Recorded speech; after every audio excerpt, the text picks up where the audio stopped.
I'm going to take a couple moments to ground us, to invite us to really dedicate this next hour to whatever our souls need, wherever we are hurting, wherever we are helpful, however we can be more present. I'm going to invite you to find a way to sit with focus, to find your feet, finding the ground. If you're able to, maybe find your tush on a seat. We have tools at our disposal for grounding ourselves, even in the midst of much turmoil. And thankfully, Zoom is one of those, and so is breath. As we're connecting here digitally, find a way to connect most organically to your own breath. Maybe you haven't paused today yet for deep, deep exhale, inhale, with gratitude for bodies,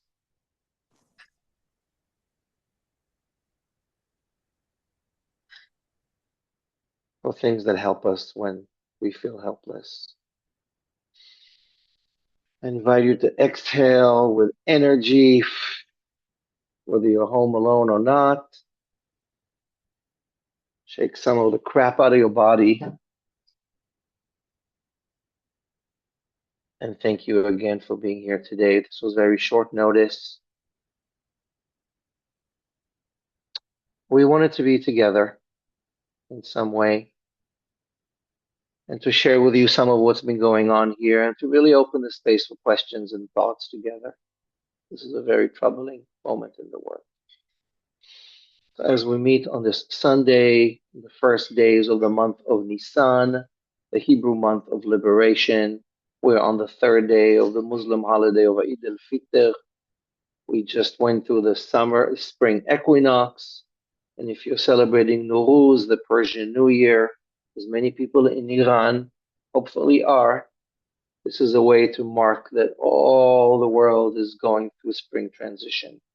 We're going through Lent on the Christian calendar. The Buddha full moon is upon us as well. So even atheists must be marking this moment as one of great transitions in the world. We are still, last I checked, God optional. Want to start with a very short poem that you may have read in the text that I am working on and sent as a draft. And I'm going to put it in the chat. A Hebrew poem that I found a couple days ago by Michael Latz that asks, in the end, what does a human need? At least one other human who will reflect their eyes back to them, who will echo their voice, who will break their existential loneliness, those transparent walls between the outside and the inside, who will hold with trembling palms the soul, naked, fragile, and treat it with tenderness. In the end, all a human needs is a human. So this poem is one that's been really helpful to me. A few days ago, the time blends, I sat here, I'm in my mother's home in Jerusalem, and read it to her as we sought ways to ground our anxiety in some kind of bigger picture and words that heal when all around us there's muteness and the sound of sirens. I am in Jerusalem far longer than my original plan. I was supposed to fly back to the States 10 days ago. I wasn't able to, 2 weeks ago actually, I wasn't able to get a flight. Finally found a flight to Jordan. It's a pain in the butt, but I was going to do it. And then my mother fell ill. And so I am with her here. She's doing a little better, but at 96, it's no picnic.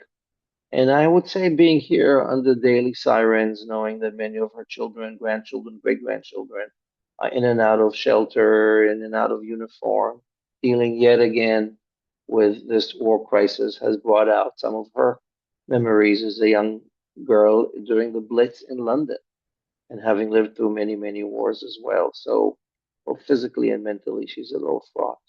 And I decided to stay here, and so here I am. Grateful for Zoom and grateful for the ability to be helpful and be with loved ones. I appreciate your blessings.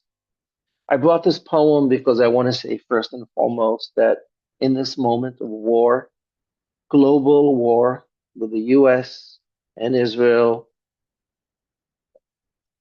I'll maybe be political at some point, but this strange alliance with other forces throughout the world in conflict, what's been most helpful are the ways humans show up for each other.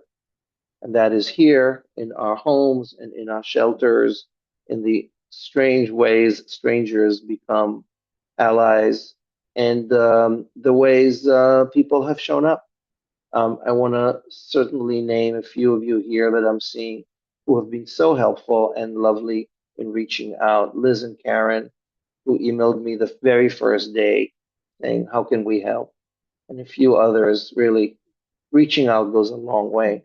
Humanity at its best is when we are in solidarity. And I've been in touch with people in Iran and in Gaza, in Israel and the US, just checking in on each other. And never too late for you to also think who in your lives right now could benefit from the care of human to human. The experience of being at war, the experience of being in shelters in Siren, 2+ years into this ongoing political nightmare, is one of isolation and fear. And the way to battle isolation is fear, is with connection and love. And so those are some of the ways in which we know how to show up for each other. We've been through COVID. We've been through whatever October 7th has taught us. We've been through the turmoil of Trump first and now second. And we've been through many other moments in which personal grief and communal connections have called on us to show up for each other. And so I'm glad we're here today. Thank you for showing up, for being part of this communal conversation. I'll share a few anecdotes, a few reflections on the bigger picture.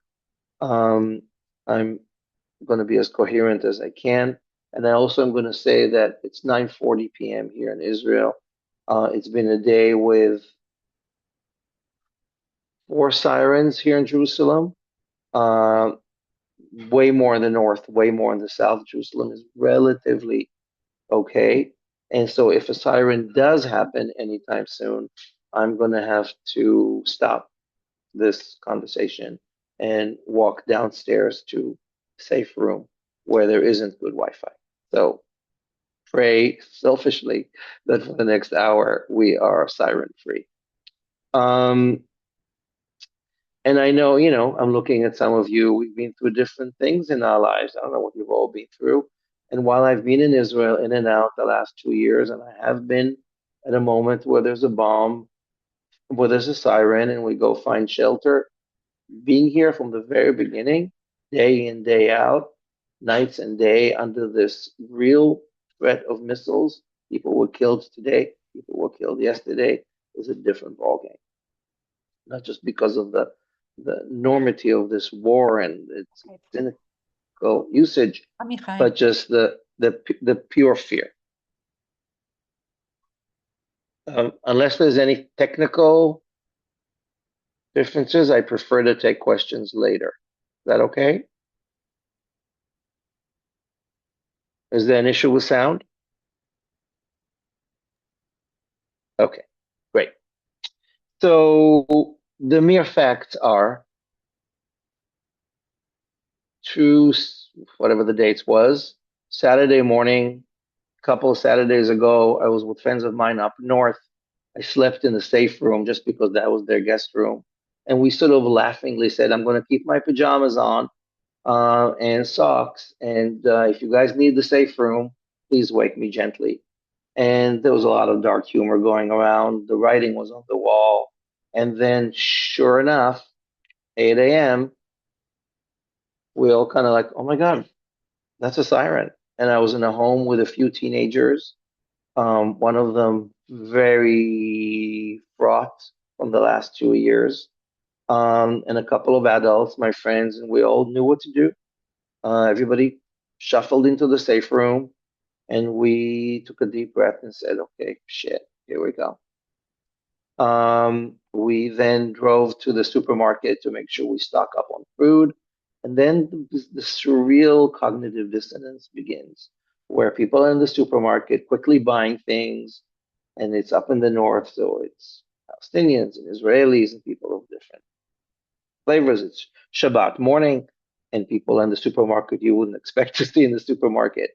And quickly we buy whatever we can and rush back. And I made sure to stop by the bakery and get a lot of fresh baked goods to just eat through our emotions and make sure that the kids have a lot of um, chocolate pastries. And that turned out to be a very good decision. Um, we already had wine and everything else we need. And that was the beginning. And we sat outside, and there were a whole bunch of sirens. I filmed a short video shortly after. And then we decided to, Melila, with whom I'm staying in Jerusalem, to take a deep breath and drive to Jerusalem, where my mother is, where her children are, and we decided to drive. It was a lot of debate. Yes, no. We waited for enough of a pause and decided to drive, knowing that if there are sirens, we just stop by the side of the road and lie on the road and put our hands on our head and whatever. There were several sirens as we drove. It's about a 2 hour drive.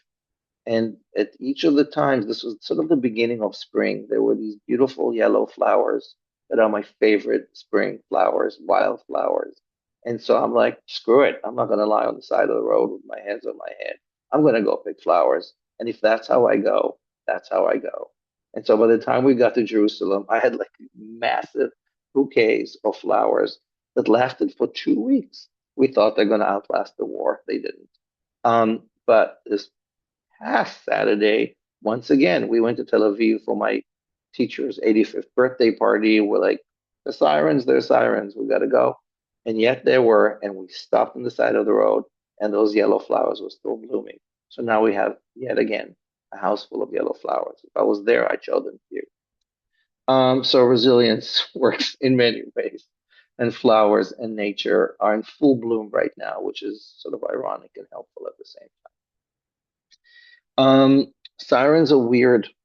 The way it works here, and I'm sure you've heard or read or read about, is that all of our phones have been intercepted by, I guess, the government. And so at any moment, there is like suddenly your phone start buzzing, and there is an automatic message in multiple languages that basically says, you need to go find a safe spot right now. You have usually 5 minutes before the sirens begin. It doesn't always work. Not everybody gets it, and some people have all of Israel on their phones. We don't know how it works exactly. So you might get an alert for a siren in Tel Aviv while you are in Jerusalem, etc.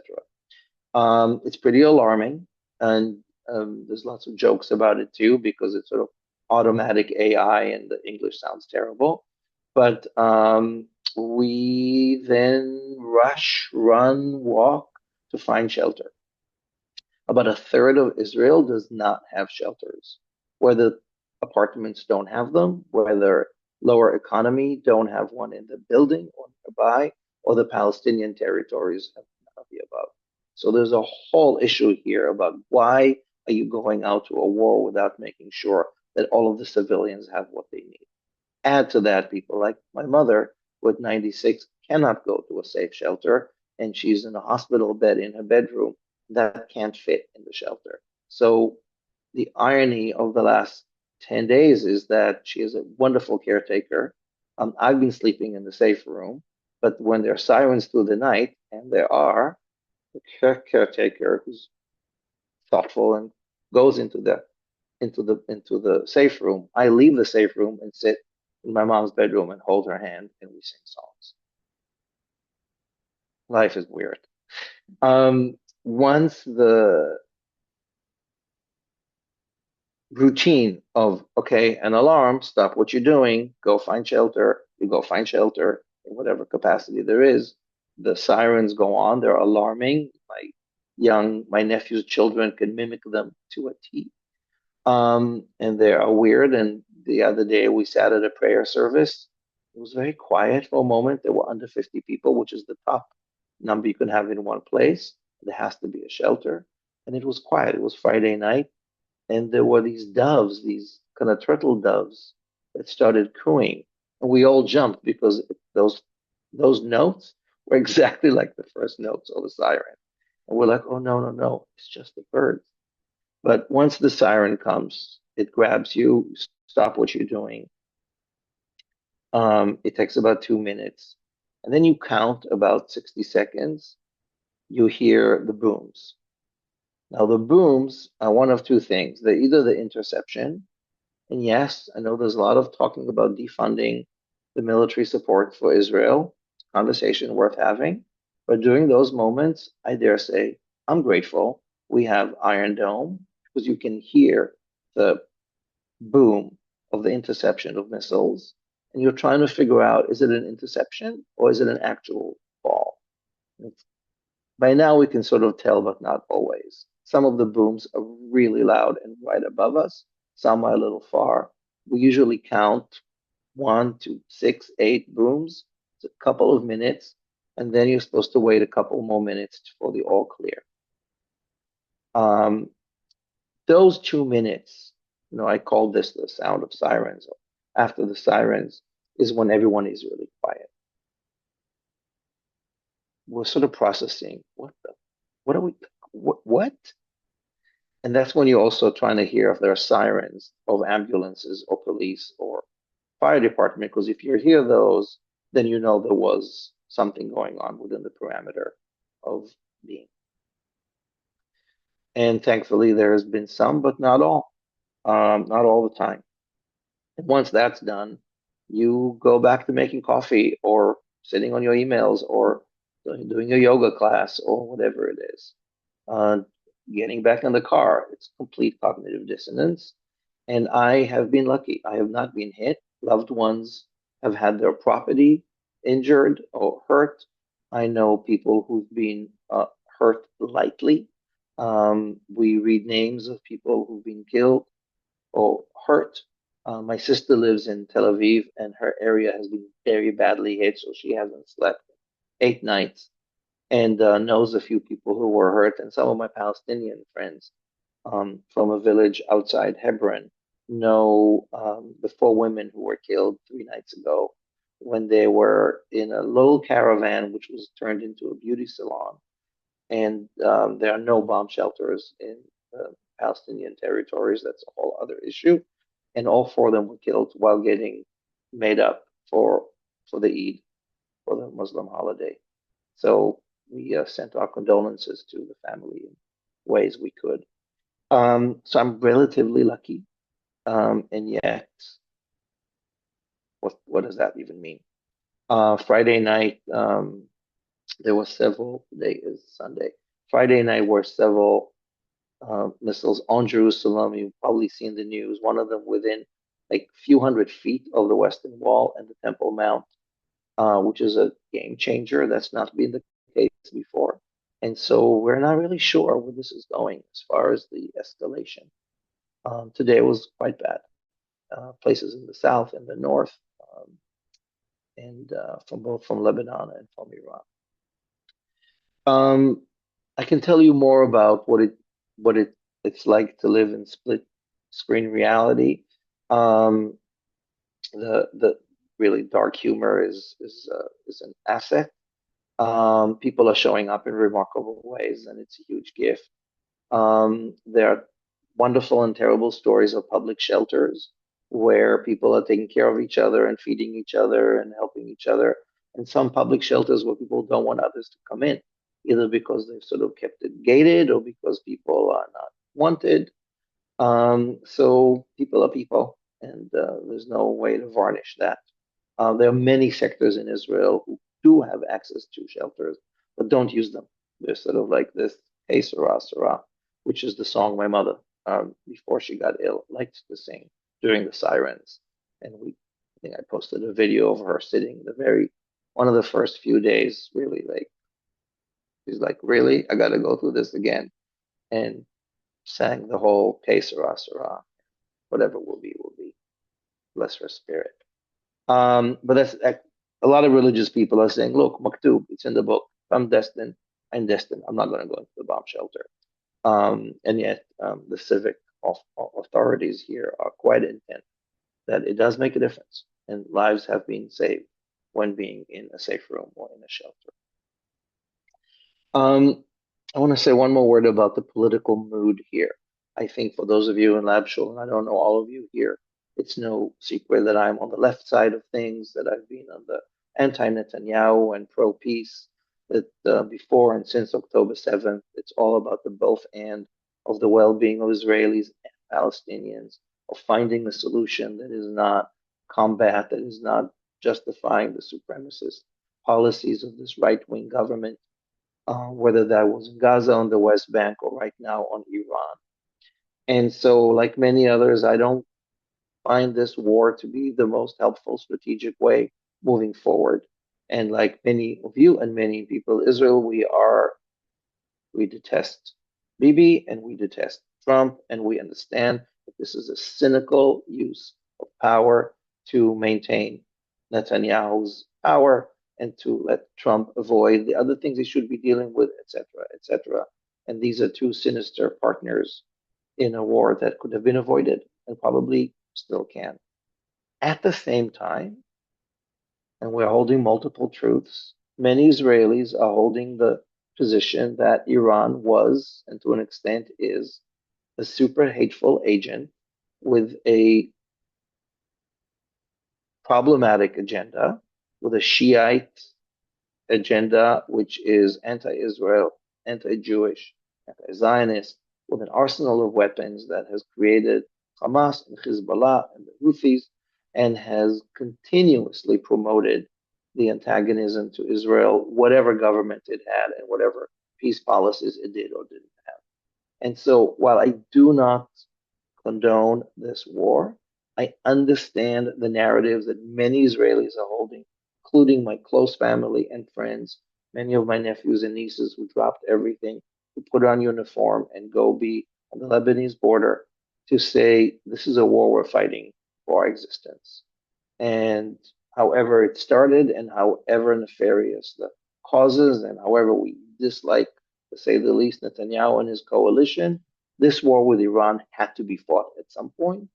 And whether it's to defend the people of Iran from their, autocratic government, I think that official excuse for the war has not been heard by Trump or Netanyahu in quite some time. Whether it's to defend Israel from these militant forces, okay. Whether it's to maintain oil supremacy and whatever financial things, maybe. Um, Most of us are realizing that there is no real goal to this war. We have not heard from our leaders here that there's an actual goal that will be victory, other than annihilate them completely, which was what was said about Hamas in Gaza. And Hamas in Gaza are doing quite well, actually. So many Israelis, when they're not under the propaganda of the Bibi machine, the equivalent of Fox TV is Channel 14 here, are actually asking, why are we doing this? Exactly. Why are we in shelters again? Wasn't there a war with Iran for 12 days, 8 months ago? And when that was over, we were told it's done. We're over. We will never fight with Iran again. We annihilated them. So there's a real sense of confusion and fury. There are protests. They're not big. I have not joined the anti-war protests because there is an element to this war that, while not moral, has justification. And for the most part, we are confused about what we can do to stop it.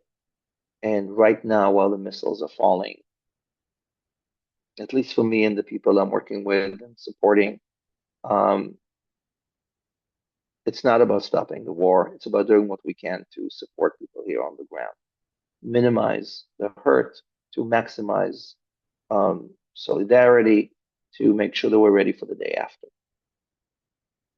I can say more about the war, but I want to say one more thing, and then pause and open it up to questions.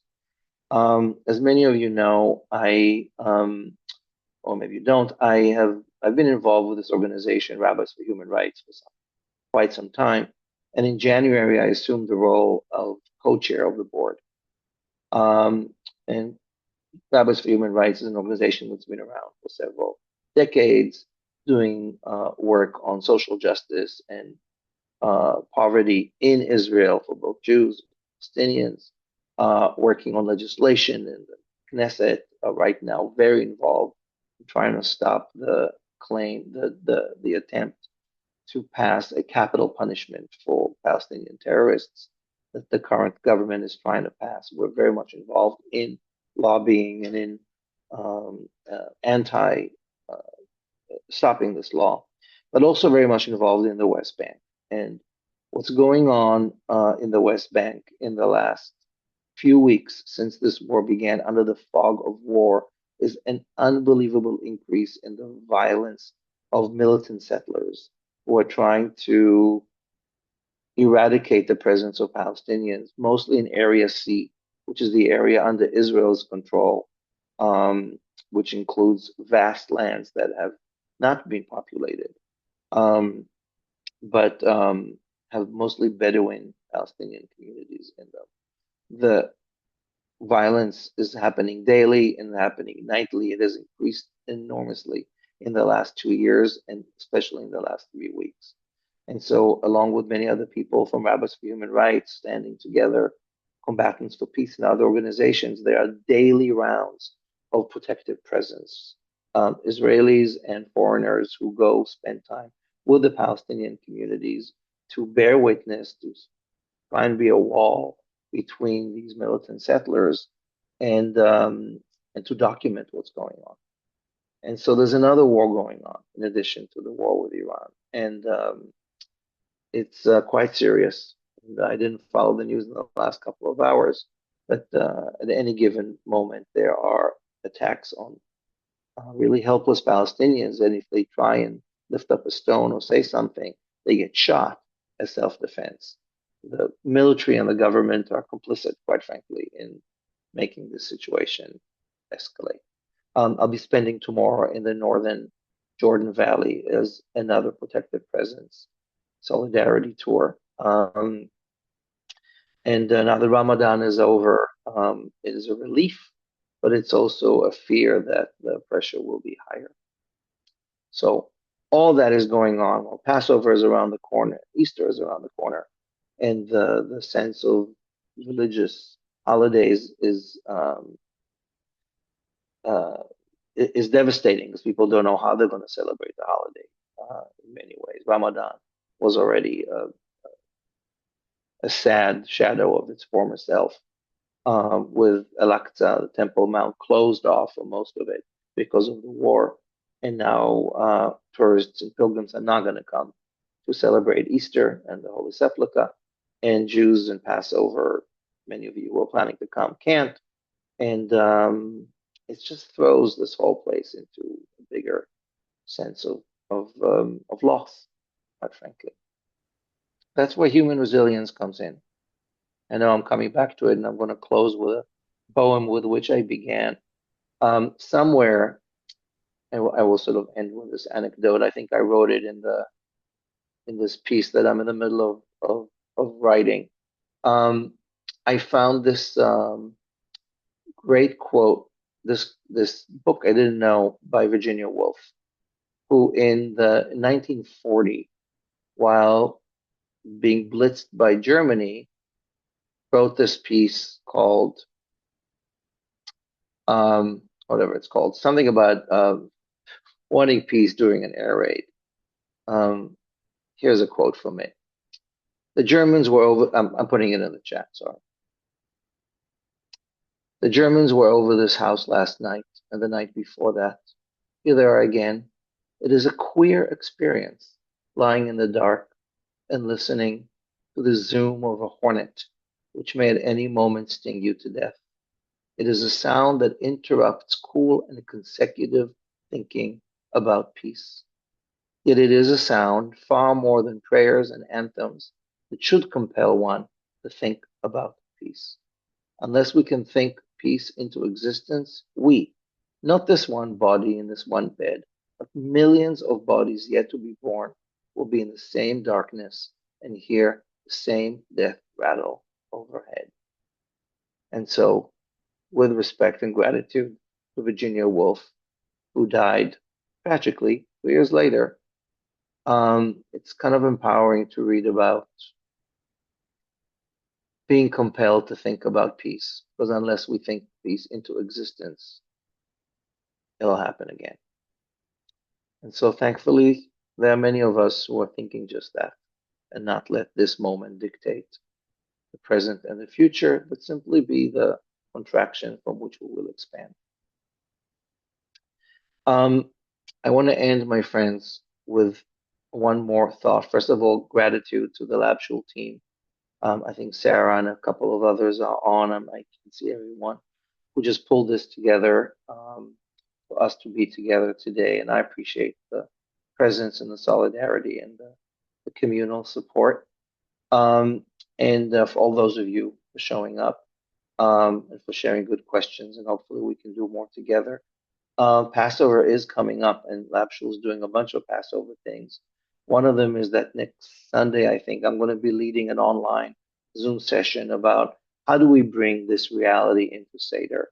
I'm sort of reclaiming the Seder 4 new questions that I came up with some years ago, and I'm going to do a tutorial on how you can bring this reality into your Seder, whether it's what's happening in the US and what's happening here, and the fact that we are at war, whether it's close or far. That's the reality, and these are taxes that are paying for it, and it's our bodies that are feeling it, and it's going to be our wishes that will end it.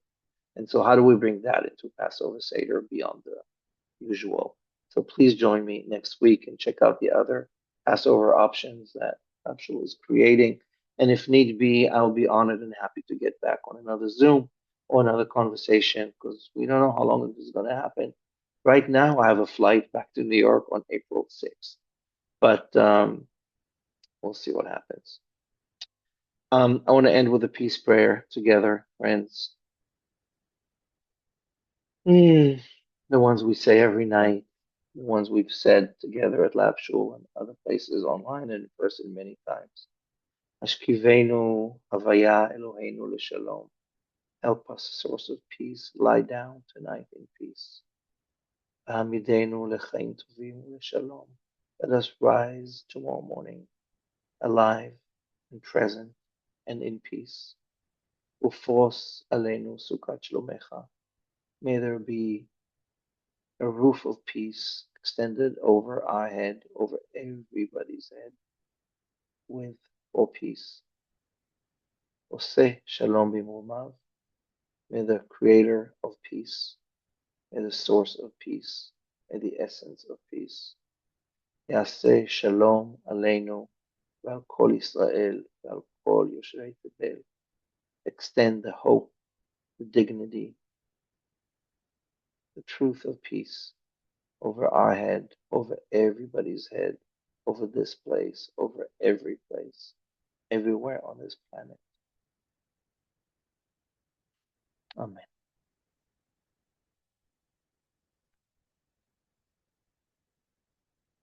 To be continued. Thank you so much. Please don't hesitate to reach out with thoughts, questions, and I will put together a list of some resources for us to be helpful with on the ground. Take care and go in peace. Shalom.